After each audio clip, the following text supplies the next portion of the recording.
Bismillahirrahmanirrahim. Assalamualaikum warahmatullahi wabarakatuh.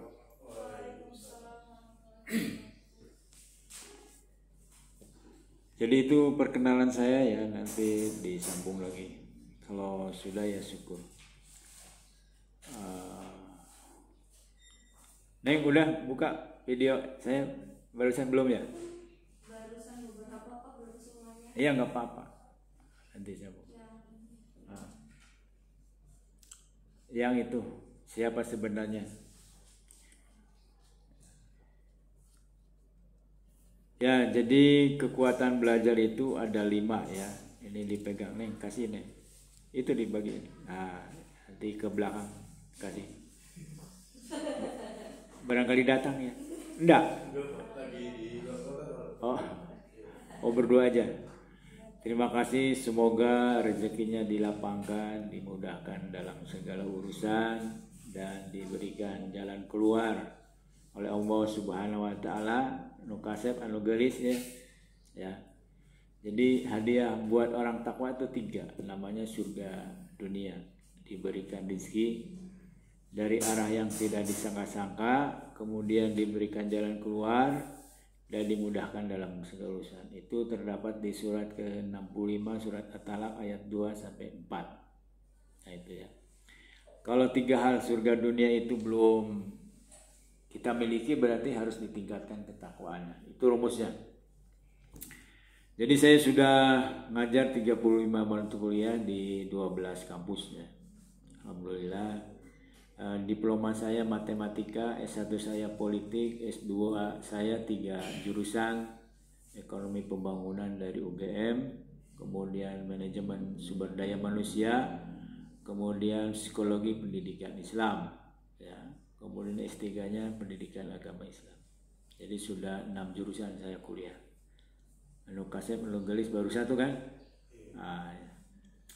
Anak saya semuanya lulusan Universitas Indonesia ya. Jadi yang pertama S2-nya, S1-nya di Unpad.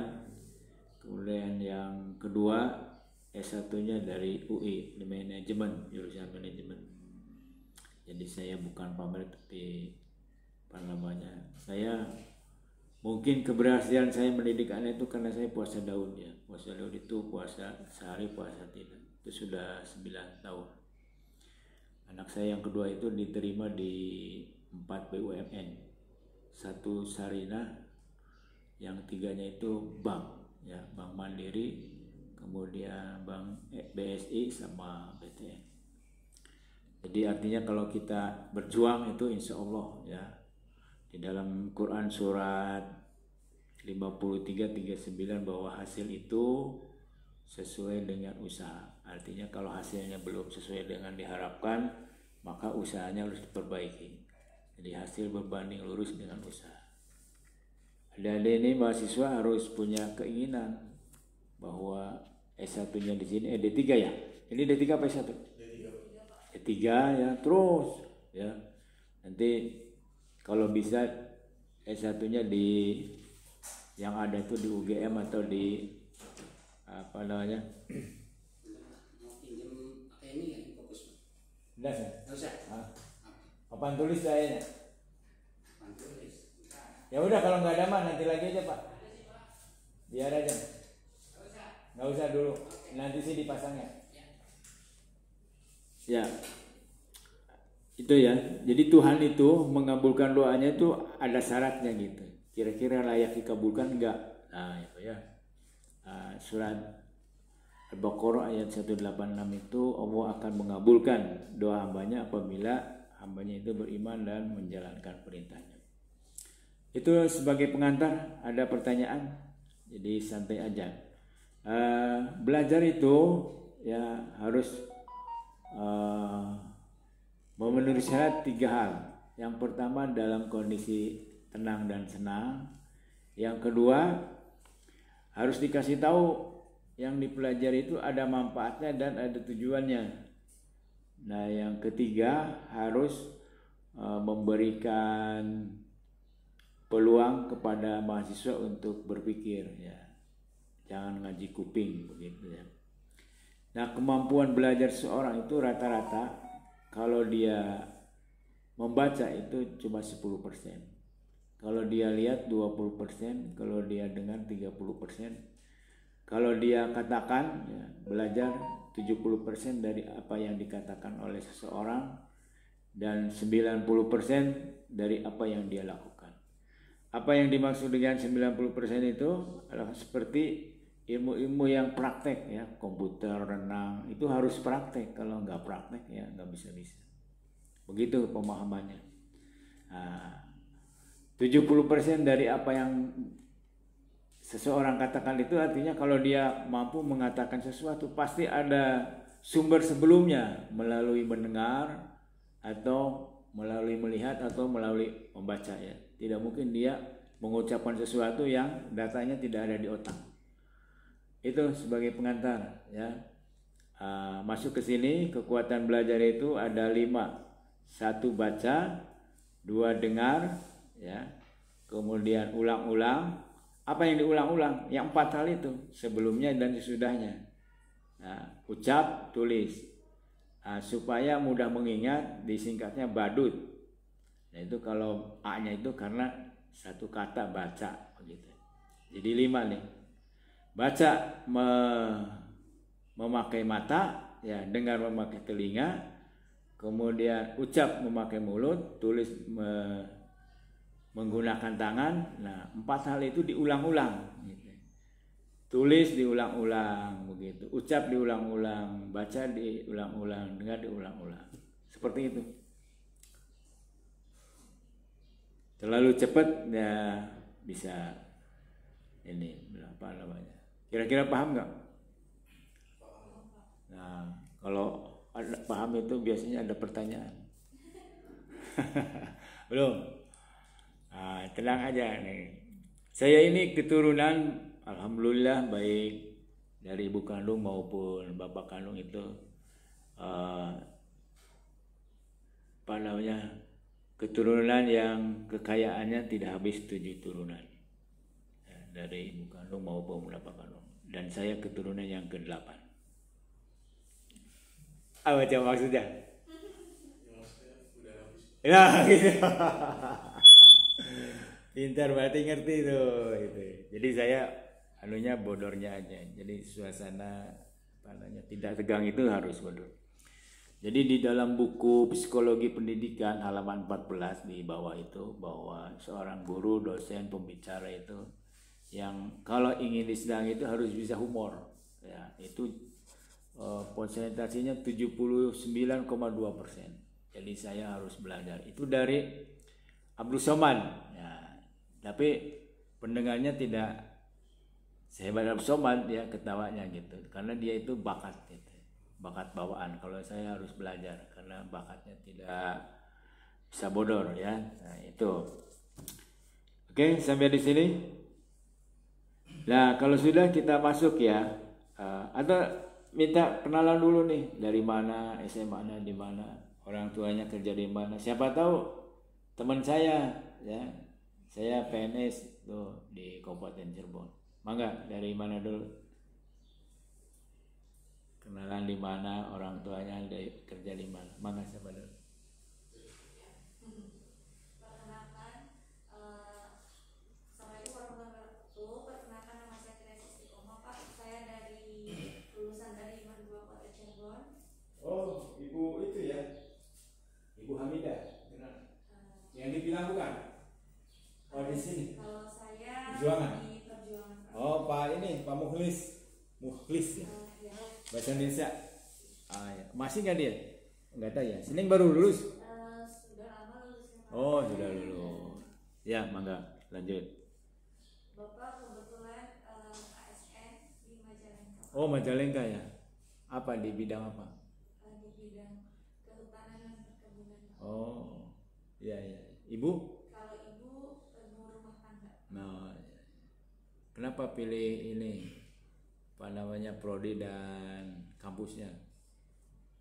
Kalau pilih kampusnya karena saya tahu kalau Muhammadiyah itu sivitasnya itu cepat dan tentu di wilayah masyarakat itu Ya. dipercaya Pak untuk pendidikannya Ya.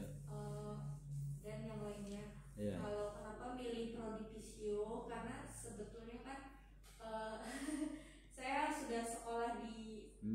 3 perawatan sebelumnya. Sudah selesai. Sudah selesai. Di sini juga enggak. Di kebetulan D3 perawatnya di Muhammadiyah yang di Jalan Walet. Oh itu perawatan ya. Iya. Nggak pernah ketemu sama saya ngajar juga di situ. PKN dulu belum ya? Pernah Pak, waktu dulu saya lulus tahun 2017 Pak. Udah lama ya. Sudah lama Pak. Kenapa ngambil lagi ini jurusan psikoterapi? Peluang kerjanya banyak atau gimana? Ya, karena satu peluang kerjanya banyak Pak. Mungkin selain itu saya pertama mungkin untuk lebih bermanfaat di keluarga juga Pak. Melihat sekarang itu kondisi mungkin dari gaya hidup ya Pak, masih muda, banyak yang stroke, banyak yang sakit. Terus kebetulan nenek saya juga stroke Pak, jadi termotivasi untuk belajar lebih giat lagi. Iya. Terima kasih Pak atas perkenalan. Monggo Mas.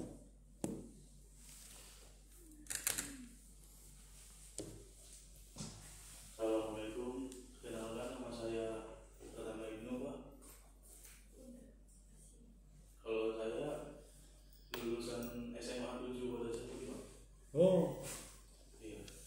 7 teh di mana 7 teh? Di Perjuangan. Iya. Yang saya lulusan tahun kemarin Pak. Baru lulus gitu. Iya. Iya. Kalau apa tuh ayah itu kayak punya mebel tuh Pak. Di mana? Di ini. Kaliwulu. Oh terus Kaliwulu bukan? Bukan.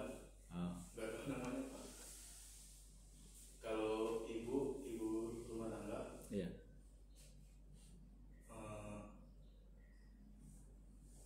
Saya memilih kampus ini tuh soalnya apa ya, lebih kepake lah Pak. Kayak ngeliat bagus gitu. Iya. Iya, lulusannya maksudnya udah jelas Pak mau kemana-kemananya. Kalau saya milih fisioterapi itu soalnya kakak saya kan ada yang di ekonomi, udah ada yang di manajemen gitu kan Kak.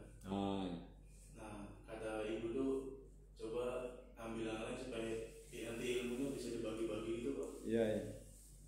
Jadi nanti sekeluarga semua jurusan ada ya? Iya, jadi bisa bagi-bagi ilmu gitu. Iya. Iya. Itu aja Pak. Ya itu harus apa namanya, punya keinginan yang lebih ini. Jadi kita itu sebetulnya banyak peluang ya LPDP itu pada beasiswa ya. Kebetulan ponakan saya LPDP S2 S3-nya di Inggris ya, kedokteran, jadi dosen. Dan menurut Prabowo itu baru digunakan 60% karena tidak memenuhi syarat TOEFL sama TPA-nya. Jadi pemerintah menyediakan tapi harus memenuhi syarat. Nah itu yang 40%-nya tuh tidak memenuhi syarat, jadi nggak bisa. Kalau tidak memenuhi syarat itu nantinya berat gitu. Tapi kalau kita persiapkan itu maksimal umur 35 dan peluang tesnya 2 kali. Kalau sudah 2 kali tidak lulus ya nggak bisa. Pokoknya begitu. Jadi ya sebuah keharusan ya, karena sudah S1 aja sudah ambalata. Saya ini naik Grab hampir tiap hari ya. Itu saya tanya 70% S1 ya. Lulusan S1. Maksud saya kalau hanya untuk nyupir kan SMA juga cukup ya. Itu artinya ya mana sudah, kata orang Sunda itu sudah ambalata ya. Jadi kita ini persaingan hidup sekarang semakin keras ya. Karena apa? Karena banyak pekerjaan manusia itu diganti oleh mesin ya. Sekarang masuk naik kereta aja tinggal nongol aja kepalanya, kalau udah bayar karcis langsung masuk ya dari pintu penjagaan. Jadi semakin lama itu semakin berorientasi pada teknologi. Sekarang ATM sudah banyak yang tutup ya, karena ada cruise, ada mobile banking ya, and so on. Jadi kalau kita susah cari uang berarti ilmu kita itu tidak sesuai dengan perkembangan zaman dan tempat ya. Karena di Korea Selatan itu membutuhkan tenaga kerja, Indonesia itu di pabrik-pabrik ya. Atau di Saudi Arabia sebetulnya masih butuh untuk pekerjaan rumah ya, asisten rumah tangga dan sebagainya. Jadi intinya kalau kita susah cari uang itu ilmunya harus diperbaiki karena tidak sesuai dengan tempat atau perkembangan teknologi. Salah satu bisa dua-duanya gitu ya. Kita masuk pada Pancasila. Jadi Pancasila itu sebagaimana ada di situ ya. Kristalisasi ya, pandangan hidup dulu nih. Pandangan hidup suatu bangsa adalah kristalisasi dari nilai-nilai yang diyakini kebenarannya dan bertekad untuk mewujudkannya. Ini berangkatnya dari sini. Apa itu kristalisasi? Itu intisari ya, yang sepadan. Jadi kalau sepadan itu bukan sama, sepadan. Sepadan itu hampir mirip ya. Membayangkan kristalisasi itu seperti bagaimana proses terjadinya adanya santan nih, cipatri dari kelapa yang di atas tinggi itu dijatuhin ya, udah dijatuhin si kelapa itu dikupas kapasnya, udah kapasnya batoknya, udah batoknya kelapanya diparut ya, digocok-gocok, nah baru udah diparut diperas itu lalu keluarlah namanya santan. Nah itu prosesnya. Jadi nilai-nilai itu banyak, kemudian saripatinya itu diambil. Nilai itu apa? Sesuatu yang dianggap baik oleh bangsa, sesuatu yang dianggap indah oleh sebuah bangsa ya. Yang diyakini kebenarannya gitu. Dan bertekad untuk mewujudkannya. Nah, apa? Nah, gampangnya itu adalah buat bangsa Indonesia adalah masyarakat adil dan makmur. Ini. Ketika pandangan hidup maka akan menjadi pedoman hidup. Apa itu pedoman hidup? Rujukan manusia bertingkah laku. Itu namanya pedoman. Pedoman hidup menjadi dasar hukum. Ya. Nah, Pancasila itu menjadi dasar hukum 18 Agustus 1945. Itu. Ini urutan-urutan berpikirnya. Biasanya ini saya harus hafal dulu teman-teman nih. Satu aja. Kalau ini sudah hafal pandangan hidup, maka sudah belajar Pancasila 1 semester. Nah, jadi dari pandangan hidup menjadi pedoman hidup. Pedoman hidup karena harus tertulis maka dibikinlah dasar negara. Apa itu dasar negara? Adalah pondasi buat aturan bermasyarakat dan bernegara dalam satu negara. Nah di Indonesia itu adalah Undang-Undang Dasar 45. Intinya adalah mewujudkan masyarakat adil dan makmur. Nah jadi saya kalau kecepatan bilang, nanti kalau ada yang kurang paham bisa diulang, ini sudah direkam. Ini sudah 18 menit.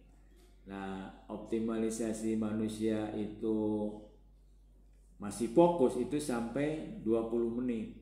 Kalau sudah 20 menit itu harus istirahat dulu. Nah, istirahat itu bisa menenangkan diri, bisa apa, gerak begitu. Ini kalau 2 sih rada kagok geraknya gimana. Nah, jadi yang membuat orang senang itu bisa bernyanyi, bisa bersalawatan, bisa gerak gitu ya. Nah itu nanti tingtong nih kristalisasi dari terus gitu. Nanti ada metodenya untuk memahami. Nah itu ya. Nah maka Pancasila sebagai dasar negara itu ditetapkan 18 Agustus 45 yang bersumber dari Piagam Jakarta yang dicoret 7 kata. Jadi sebetulnya yang harusnya dibaca di 17 Agustus 45 itu oleh Bung Karno itu pembukaan, cuma nggak tahu karena apa ya, dokumen sebab-musababnya tidak ada penjelasan. maka dibacalah proklamasi. Dengan ini menyatakan kemerdekaan. Nah, dan seterusnya. Nah itu sampai di sini dulu saya buka. Kalau tidak ada pertanyaan saya tanya. Jadi pilihannya bertanya atau ditanya.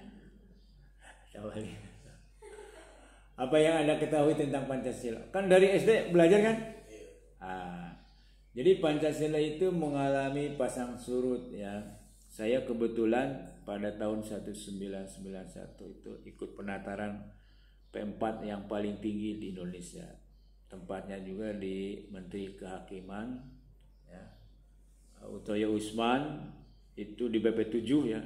Di BP7 itu kalau di tingkat TNI itu kolonel minimal. Pada waktu saya bersamaan dengan namanya Sunarko. Sunarko itu waktu itu Pangdam Jakarta ya. Jadi ada level-levelnya. Jadi sudah khatam lah tentang Pancasila gitu ya. Itu tahun 91 tuh ya. Umur saya 91 dikurangi 63 berapa? 1 dikurangi 3 ya. Itu ya. Jadi insya Allah sudah menguasai lah. Saya sudah 30 tahun ngajar Pancasila sejak ada aktif di sini. Nah itu ya, mangga barangkali ada pertanyaan dulu. Atau si Mas dulu atau sini dulu. Apa yang Anda ketahui tentang Pancasila?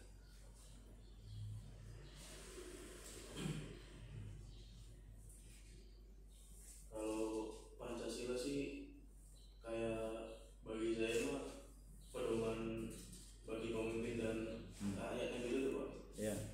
Jadi kayak semacam inilah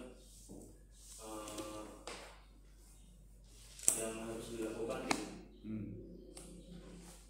Terus juga kalau Pancasila tuh semacam apa ya, supaya tidak kacau lah Pak di suatu tahun tuh. Ya. Jadi ada ininya, ada kayak apa sih ya? Ada pedomannya. Iya, ada pedoman. Tujuannya supaya suatu kaum itu bahagia lah Pak. Ya. Ayo Neng. Pancasila menurut saya itu pedoman ya Pak, pedoman negara untuk meningkatkan untuk menjalani hukum-hukumnya ya Pak ya. Ya. Terus Pancasila juga itu atas dasar negara ya Pak ya. Ya. Nah, agar kita tahu batasan-batasan mana yang bisa kita pelajari dan bisa kita ambil dan tidak. Ya. Sudah ini kenal butir-butir Pancasila?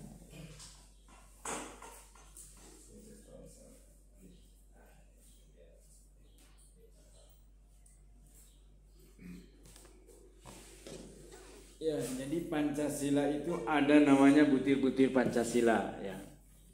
Enggak, nanti gantian aja pegang. Coba satu. Butir satu, sila pertama. Sila satu, ketua manusia Indonesia percaya dan semua kepada Tuhan Yang Maha Esa sesuai dengan agama dan kepercayaan masing-masing menurut dasar kemanusiaan yang adil dan beradab. Yang kedua itu Satu aja dulu dibahas satu ya. Apa itu isinya? manusia Indonesia percaya dan takwa kepada Tuhan Yang Maha Esa sesuai dengan agama dan kepercayaan masing-masing.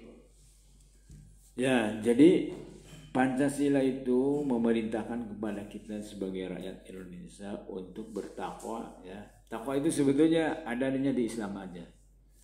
Intinya lah taat kepada agamanya masing-masing. Waktu itu yang disahkan itu hanya 5 agama ya.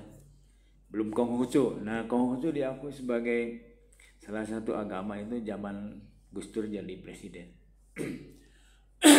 Dan saya tanya kemarin sama Cina itu, katanya itu kan sebagai apa namanya, satu keyakinan saja gitu, Konghucu ya. Saya tanya kitabnya ada nggak ada, dia bilang sih, tapi nggak tahu karena dia nggak tahu ya. Nah itu, jadi ketuhanan yang Maha Esa itu dijabarkan di dalam butir-butir Pancasila menjadi 4. Salah satunya tadi yaitu bertakwa kepada Allah Subhanahu wa Ta'ala bagi orang Islam, seperti itu. Kemudian yang butir yang kedua, menghormati dan bersama antar pemeluk agama dan penganut kepercayaan yang beda-beda sehingga terbina kerukunan hidup. Itu kerukunan ya. Rukun itu duduk sing rukun ya, artinya berbeda tidak harus bertengkar. Itu prinsip rukun ya. Kemudian kalau memang berbeda tidak usah disama-samakan. Itu intinya rukun tuh ya, saling menghargai, berarti ada harganya nih ya. Ya itu dulu staf saya itu saking pengen menghargai orang lain ya, dia musik tuh pakai begini yang apa namanya,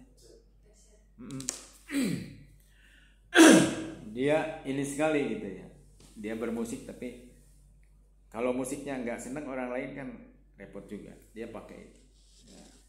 Bagus tuh, itu sebagai bentuk saling menghargai. Yang ketiga, saling menghormati kebebasan dan menjalankan ibadah sesuai dengan agama dan kepercayaan masing-masing. Ya, saya punya teman itu kalau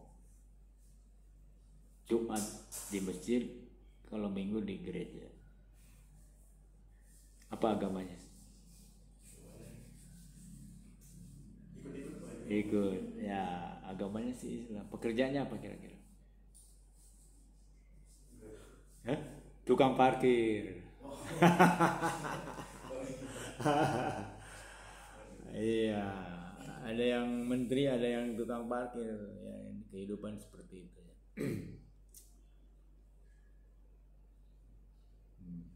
Ini dapat juga saya dari yang ketiga, tadi baru kedua ya? Yang ketiga itu Pak. Tiga. Keempat. Yang keempat itu tidak memaksakan suatu agama dan kepercayaan kepada orang lain. Nah itu ya, nggak boleh memaksakan agama seorang pada yang lain. Islam mengajarkan bahwa masuk Islam itu harus secara sukarela berdasarkan proses berpikir. Ada seorang Batak namanya Nababan. Saya hanya satu-satunya Batak yang jadi penceramah. Jadi dia anak seorang miskin ya, tapi nggak tahu kenapa melihat seorang mubalik dia begitu inginnya. Jadilah dia sudah dakwah di 60 negara. Suatu-waktu dia ditanya sama audiennya, Pak, kok Bapak hebatnya? Kami ini dari lahir atau baru dibikin aja sudah Islam, tapi Islamnya seperti ini. Tapi Bapak hebat. Padahal Bapak tadi bilang orang tuanya sangat miskin. Dia bilang Islam itu ada Islam turunan dan Islam tanjakan. Kalau saya Islam tanjakan, kata dia, kata Nababan. Apa itu maksudnya Pak?